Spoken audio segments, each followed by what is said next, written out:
भर्गो देवस्य धीमहि धियो यो नः प्रचोदयात्।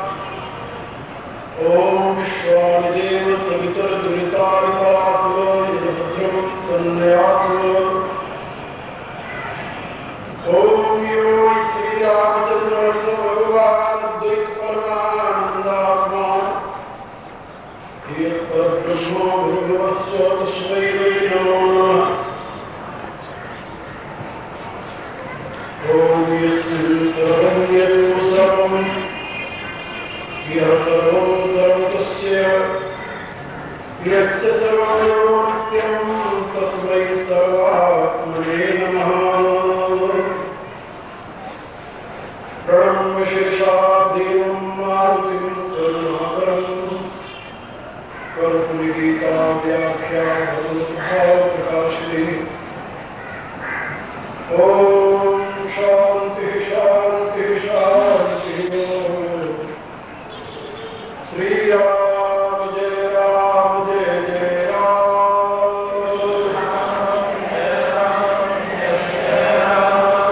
श्री राम जय राम।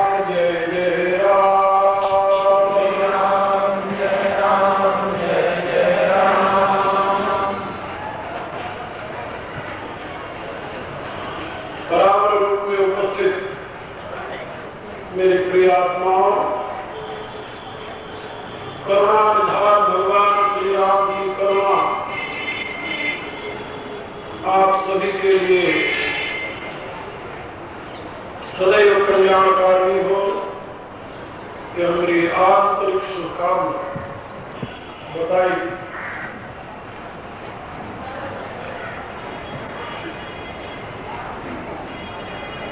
व्यक्ति का यदि व्यवहारिक जीवन उत्तम नहीं है तो उसका आध्यात्मिक विकास नहीं हो सकता।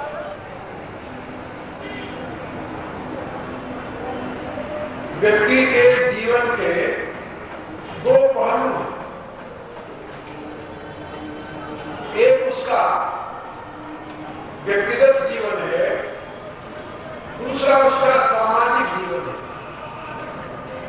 क्योंकि मनुष्य एक सामाजिक प्राणी है। सामाजिक प्राणी इसलिए नहीं है कि वो बहुत से लोगों में रहता है। सामाजिक प्राणी इसलिए नहीं है कि वो अपने द्वारा किसी समाज का निर्माण करता है। अपने सजातीय लोगों में रहने में तो मनुष्यों से अधिक पशुओं में, पक्षियों में, छोटे छोटे कीड़ी ऐसे जंतुओं में भी ये बात देखेंगे। इस प्रकार से वो अपने एक ग्रुप में रहते हैं, लेकिन उनको सामाजिक प्राणी नहीं कहा गया। मनुष्य को ही सामाजिक प्राणी क्यों कहा गया जानते हैं? इसलिए कहा गया कि मनुष्य के व्यक्तित्व का विकास समाज के अभाव में नहीं हो सकता। पशुओं की अपनी निश्चित भाषा है, पक्षियों की निश्चित भाषा है, उनका आहार विहार निश्चित है, उनके व्यवहार की सीमाएं निश्चित हैं, लेकिन मनुष्यों का कुछ निश्चित नहीं है। मनुष्य की कौन सी भाषा है, ये दुनिया का कोई भी समझदार व्यक्ति निश्चित नहीं बता सकता। मनुष्य का आहार विहार व्यवहार ये सब प्रकृति के द्वारा निश्चित नहीं है, ये मनुष्य के ऊपर निर्भर करता है। हमने देखा है भारत की गायें घास खाती हैं तो अमेरिका की गायें मांस नहीं खाती, वो भी घास ही खाती है। जिस भाषा में भारत का कुत्ता भूखता है, अमेरिका के कुत्ते भी उसी भाषा में भूखते हैं। उनकी भाषा में कोई अंतर नहीं है, लेकिन मनुष्यों में ये एकता नहीं मिलेगी। मनुष्य की भाषा भिन्न है, मनुष्य का आहार विहार भिन्न है, मनुष्य का व्यवहार भिन्न है। क्यों ऐसा है?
उसके जीवन व्यवहार में भी दो पहलू हैं।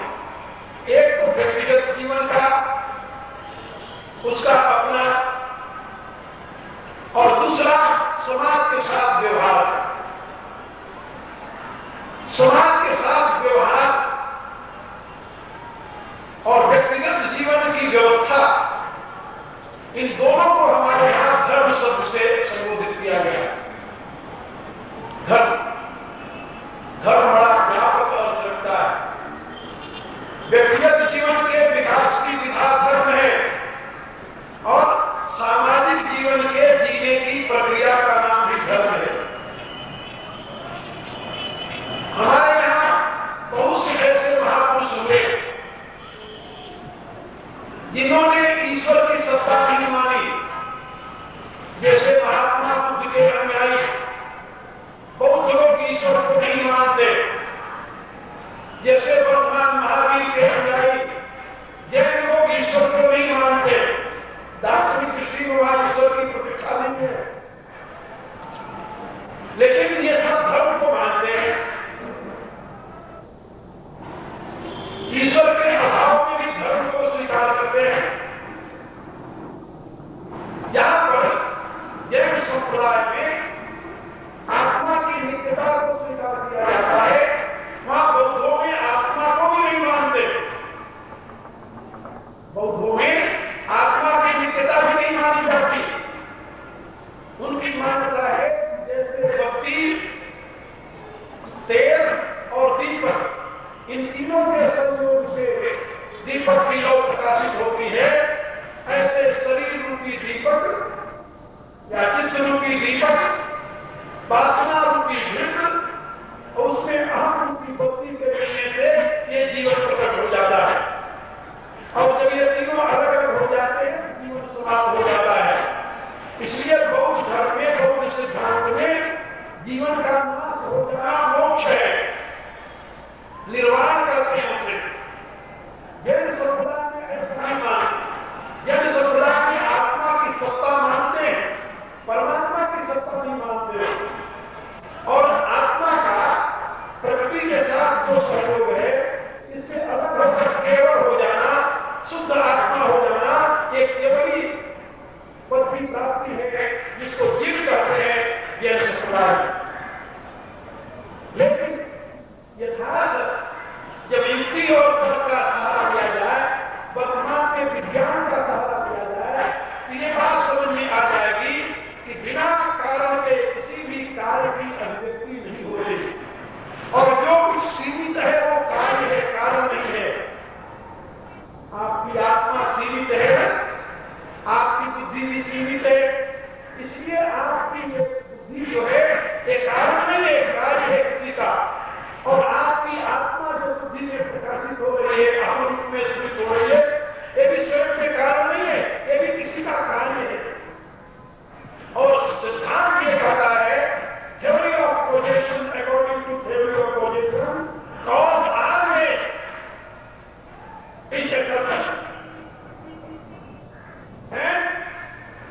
Perpetual truth and unlimited infinity.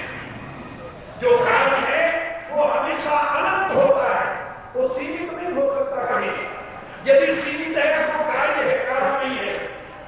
इसी आधार पर वैज्ञानिकों ने अनुसंधान प्रारंभ किया और उस अनुसंधान के द्वारा उन्होंने देखा, पहले तो देखा कि इलेक्ट्रॉन जो है अपने आप में कारण है, एटम अपने आप में कारण है। फिर उन्होंने जब इस सिद्धांत को समझा तो उन्होंने सोचा कि जो वस्तु ब्रेकेबल है, जो पेरिशेबल है हमारी भाषा में, जिसको क्षण धर्मा कहते हैं, वो कारण नहीं हो सकती, कार्य होगी। तो उन्होंने देखा और एटम को तोड़ा। जब एटम को तोड़ करके उन्होंने उसमें से इलेक्ट्रॉन प्रोटॉन की स्थिति देखी, तो उन्होंने घोषणा की कि ये एटम कारण नहीं है, ये कार्य है। कारण क्या है? उन्होंने घोषणा की इलेक्ट्रॉन प्रोटॉन न्यूट्रॉन ये कारण है।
जिसका आप माप ही नहीं कर सकते, देख ही नहीं सकते,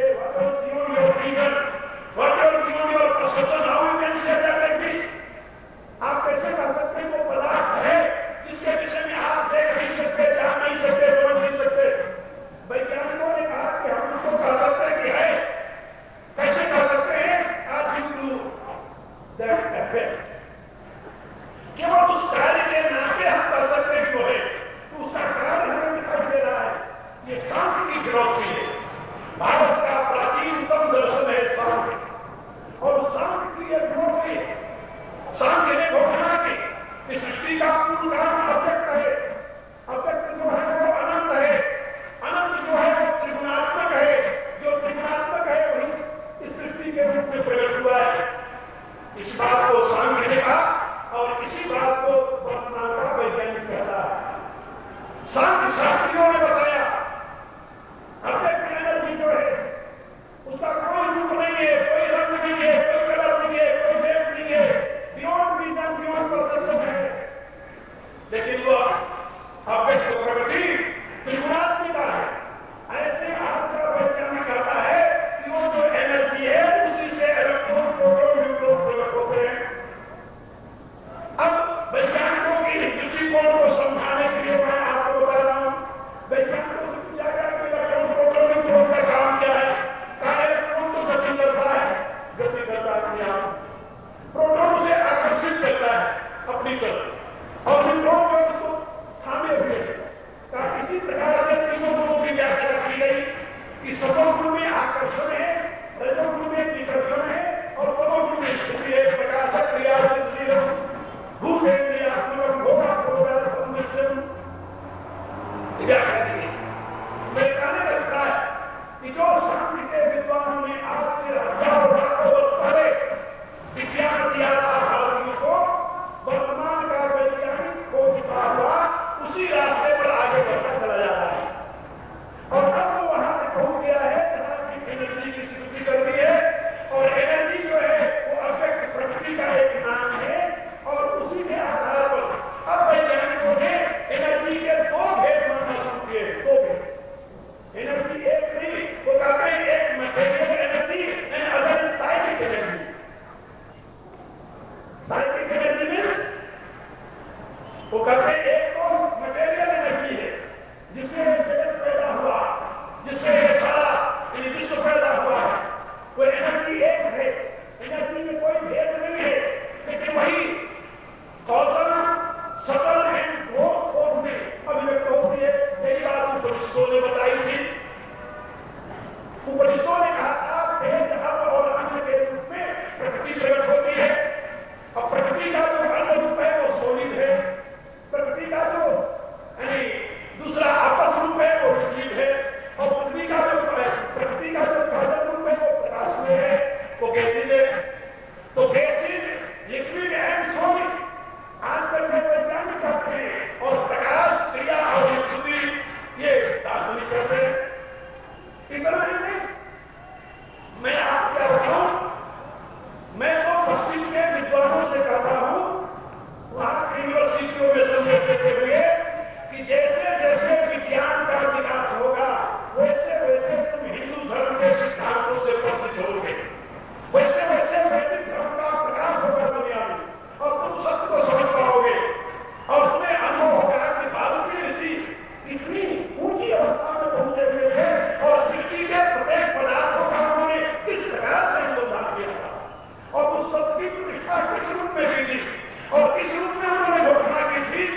नहीं, मानसा प्रकृति के सारे प्रवाह में, सारी अभिव्यक्ति में मनुष्य से श्रेष्ठ कोई प्राणी नहीं है, लेकिन मनुष्य एक सामाजिक प्राणी है। वो अकेले अपने आप में कुछ नहीं कर सकता। इसलिए गीता में भगवान ने बताया कि मनुष्य के विकास के लिए जब तक मनुष्य स्वयं जिम्मेदार है, लेकिन उसके विकास की भूमिका में काम करने वाला वह पूर्णप्रज्ञ ऋषि होगा। छठे अध्याय के प्रारंभ में जहां पर भगवान ने दो बातें बताई हैं कि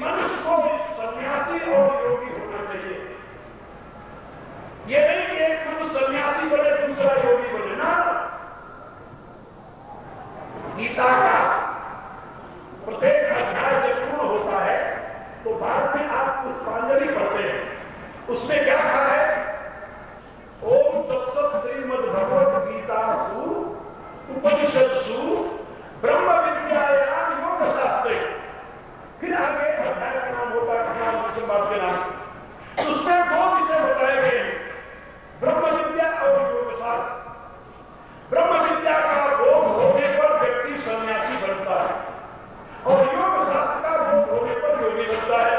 वही व्यक्ति, ये नहीं कि एक सन्यासी बनेगा दूसरा योगी बनेगा, क्योंकि भगवान ने शब्दों में कहा है ना है संकल्प हो योगी बहुत कष्ट न। जो सन्यासी नहीं है वो योगी नहीं हो सकता, जो योगी नहीं है वो सन्यासी नहीं हो सकता, और जो योगी और सन्यासी नहीं है वो कभी मुक्त नहीं हो सकता, वो कभी आनंद का भाजन नहीं हो सकता, वो अपने आप में पूर्ण मनुष्य नहीं हो सकता। इसका अभिप्राय है, इसका अभिप्राय है कि सब लाल कपड़े पहनकर सन्यासी बन जाए। गीता का सन्यासी लाल कपड़े वाला सन्यासी नहीं है। गीता का योगी गुफा में बैठकर साधना करने वाला योगी नहीं है।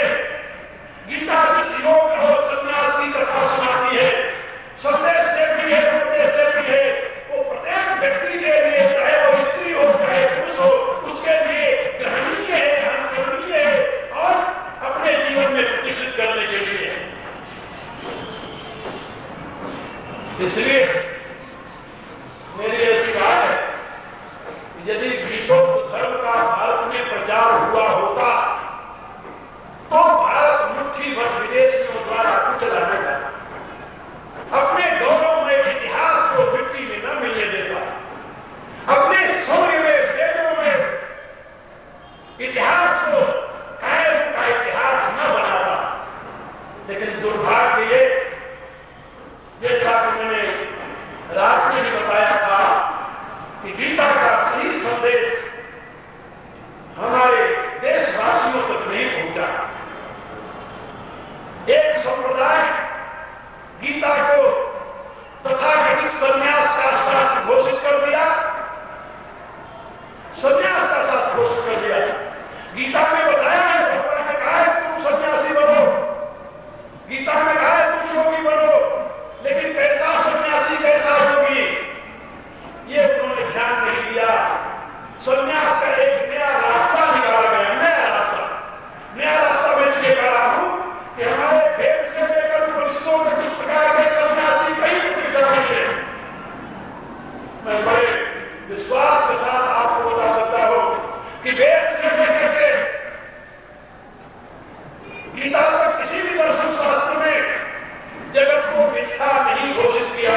पकड़, न ये योगी बन सकते हैं, न सन्यासी बन सकते हैं। गाय अपने बच्चे को बहुत प्यार करती है, बहुत प्यार करती है। और उसी के नाते हमारे यहाँ एक शब्द संस्कृत में प्रचलित हुआ, वात्सल्य। वात्सल्य का अर्थ होता है कि जैसे गौ अपनी वत्स कहते बच्चे को, बच्चा बच्ची जो हो, गौ के बच्चे को वत्स कहते हैं संस्कृत में। जैसे गौ अपने बच्चे को प्यार करती है, ऐसे जब आप किसी को प्यार करेंगे तो आपको कहा जाएगा आप वात्सल्य भाव से करें। गौ का प्यार बड़ा प्रसिद्ध है, लेकिन कभी आप गौ यदि रखे हो कि ये परीक्षा करके देख लेना,